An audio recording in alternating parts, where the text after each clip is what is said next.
What is happening, investors? It is your boy Jack. I am not a financial advisor, and today we are going to be speaking about Chargepoint, baby, who went up pretty much 16.5% yesterday, based primarily off of one piece of news, but there are also two other important pieces of news I want to cover for you guys in today's video. Now, pre-market today, they are coming back down a little bit. They're down a couple of percent, not even at this stage. We're going to take a look at the chart towards the end of the video, see what price points we should be looking towards if we want to, add to this position or just interest in price points in general. But some juicy news for this juicy company that we absolutely love on this channel. It's been very much so up and down as of late. It has been a very volatile EV related stock, but I'm loving them. I'm really loving the look of them. Really quickly, guys, can I ask you to hit that juicy like button, drop me a comment down below, and subscribe if you're new around here. All of that helps me out so much.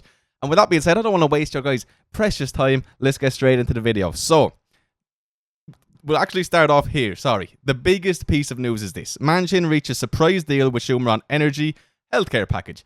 This is really what happened. According to Wall Street Journal, the new package would raise $739 billion, of which $369 billion would be dedicated to climate and energy programs, and $64 billion to extending healthcare subsidies for some Affordable Care Act users.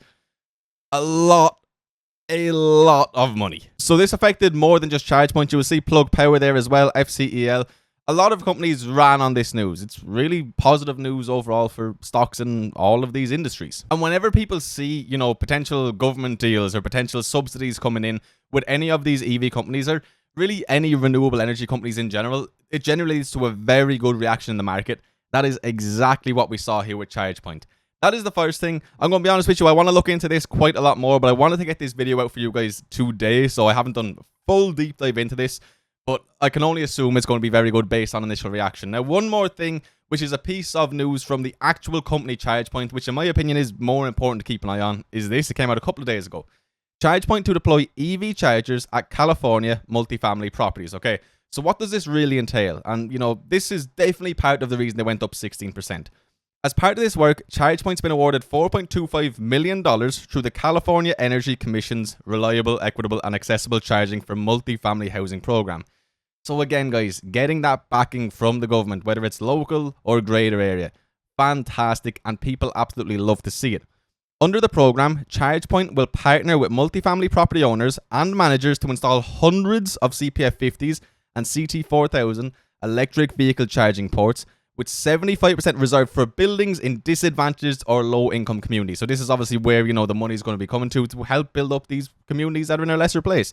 It is fantastic. Chargepoint will also work with non-profit organisation Charge Across Town to educate building owners and residents about the benefits of electric vehicles and how smart EV charging infrastructure makes charging at home easy and efficient.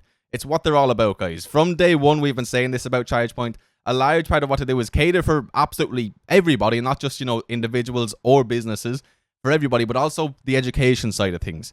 And Charge Across Town's work will include educational events at each building before and after EV chargers are installed and ongoing efforts to collect feedback from building management, all of which is going to get relayed back to Chargepoint, resulting just again in a better service all round for absolutely everybody involved.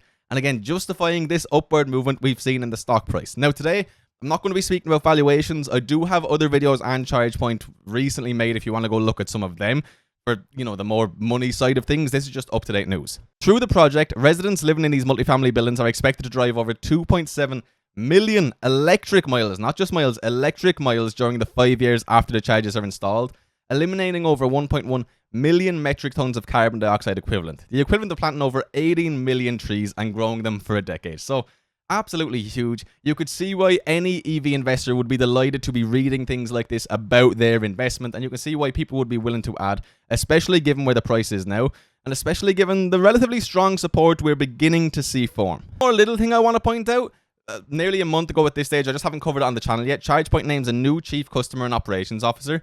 He has over 30 years of global technology, operations and customer support experience, as well as business and financial acumen from prior management team roles.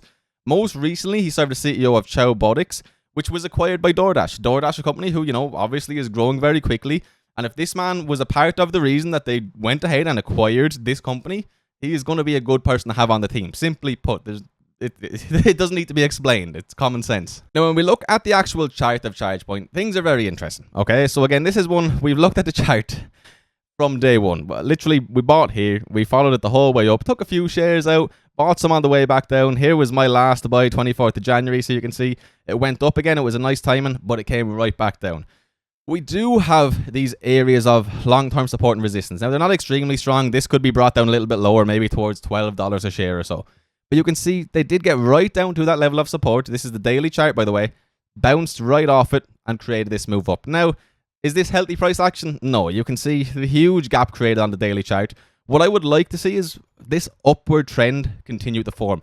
I wouldn't mind seeing ChargePoint come all the way back down another 15-20%, fill in this gap, maybe even test this support again, and then make a bit of a healthier move over the span of a week or two as opposed to a day. And, you know, zigzag our way back up here, start to begin to test our resistance again, and hopefully break out. Break this triple top, break this resistance, and make an upward trend as opposed to this continued downward trend that we have been seeing for quite a while now. Obviously, as investors, we want the stock price to go up. That is how we make our money. What do I think is going to happen next? Very difficult in this current market, okay? I think we're definitely going to see a pullback. We're definitely going to see a sell-off. It's happened many times with ChargePoint. We get good news. We see money inflow. I mean, look at the volume yesterday. It was huge. We see the RSI go up a little bit, and we see pullbacks. All we can really ask is to not dip below this $12 mark, maybe even $12.50 mark, and see some strength stay in this company. But when we're seeing news like this continually coming out, when we're looking into recent earnings reports, and they're good, they are solid, they are not, you know, pre-revenue, they are growing continually, they're the biggest charging network that is out there right now, you have to get excited. Would I feel extraordinarily confident buying them right now in the short term? No, not whatsoever. As I said, I think I've made it quite clear, I could easily expect them to come back down to 12. I could expect them even to hit 10 again at some stage. I wouldn't be going all in on ChargePoint right now, especially when it is getting rejected around this $15, $16 level quite a lot. We could even create another resistance line here, but for the longer time, these are the kind of ranges I have mapped out. Would I consider buying if it gets back down to the levels where I bought last time in January? Most certainly. Fundamentals have only gotten better. The company has only performed better. They've gotten new deals. They have new management on board now. We are seeing, you know, government support. We're seeing a lot of really good things. So me personally, I am going to be watching ChargePoint a little bit closer again. I think everybody knows at this stage I haven't been buying very much, and I don't plan on buying much very now at all.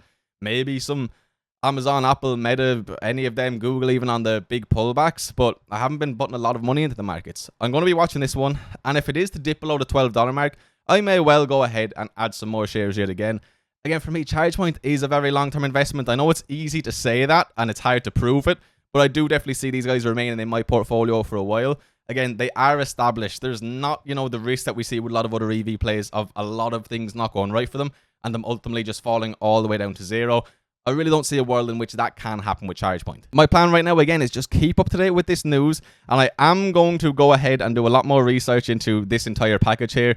Again, it's the weekend. I just want to get this video out for you ChargePoint investors nice and quick. I'm going to look into it over the weekend, and maybe next week we'll do a bit more of a video looking into this in depth, and also looking into the new Chief Customer and Operations Officer a little bit more in depth. At least take a look at the LinkedIn. But anyway, my friends, hopefully you enjoyed today's video. A little bit of a quick one, but again, that's covering everything there is to say. I don't need to drag it out for you guys. I respect your time. If you watched all the way till the end, you, my friend, are a true legend. And to everybody who is watching the video since I've come back, just know I appreciate you from the bottom of my heart. Genuinely, support means the world to me. The love from, you know, the real viewers has been awesome. And I'm actually enjoying getting back into this content creation. I'm enjoying researching and making these videos for you guys. But please do hit that juicy like button. Comment down below. Subscribe if you're new around here. I'll see you for another video very soon. Peace.